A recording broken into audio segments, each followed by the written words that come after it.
अध्याय दूसरा। देवराज को शिवलोक की प्राप्ति। श्री शौनक जी ने कहा, आप धन्य है सूत जी, आप परमार्थ तत्व के ज्ञाता है। आपने हम पर कृपा करके हमें यह अद्भुत और दिव्य कथा सुनाई है। भूतल पर इस कथा के समान कल्याण का और कोई साधन नहीं है। आपकी कृपा से यह बात हमने समझ ली है। सूत जी, इस कथा के द्वारा कौन से पापी शुद्ध होते हैं, उन्हें कृपा पूर्वक बताकर इस जगत को कृतार्थ कीजिए।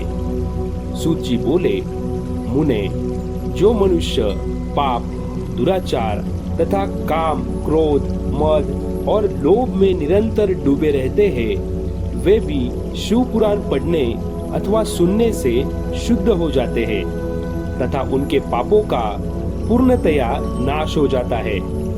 इस विषय में मैं तुम्हें एक कथा सुनाता हूँ। बहुत पहले की बात है।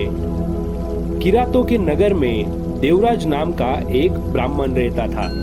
वह ज्ञान में दुर्बल, गरीब, रस बेचने वाला तथा वैदिक धर्म से विमुख था। वह स्नान संध्या नहीं करता था तथा उसमें वैश्य वृत्ति बढ़ती ही जा रही थी। वह भक्तों को ठगता था। उसने अनेक मनुष्यों को मारकर उन सबका धन हड़प लिया था। उस पापी ने थोड़ा सा भी धन धर्म के काम में नहीं लगाया था। वह वैश्यगामी तथा आचार भ्रष्ट था। एक दिन वह घूमता हुआ दैव योग से प्रतिष्ठानपुर जा पहुंचा। वहां उसने एक शिवालय देखा। देवराज वहीं ठहर गया। वहां उसे रात में ज्वर आ गया और उसे बड़ी पीड़ा होने लगी। वहीं पर एक ब्राह्मण देवता शिव पुराण की कथा सुना रहे थे।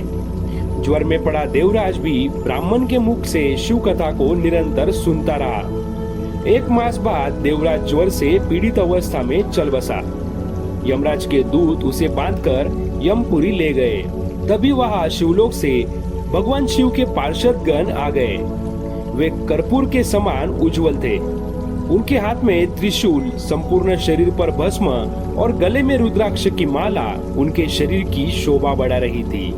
उन्होंने यमराज के दूतों को मार पीट कर देवराज को यमदूतों के चंगुल से छुड़ा लिया और वे उसे अपने अद्भुत विमान में बिठाकर जब कैलाश पर्वत पर ले जाने लगे तो यमपुरी में कोलाहल मच गया, जिसे सुनकर यमराज अपने भवन से बाहर आए।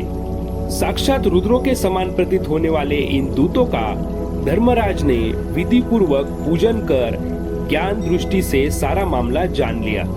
उन्होंने भय के कारण भगवान शिव के दूतों से कोई बात नहीं पूछी। तत्पश्चात शिवदूत देवराज को लेकर कैलाश चले गए।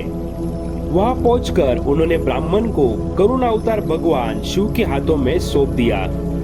शौनक जी ने कहा, महाभाग सूत जी, आप सर्वज्ञ हैं। आपके कृपा प्रसाद से मैं कृतार्थ हुआ। इस इतिहास को सुनकर मेरा मन आनंदित हो गया है। अतः भगवान शिव में प्रेम बढ़ाने वाली दूसरी कथा का भी कथन कीजिए।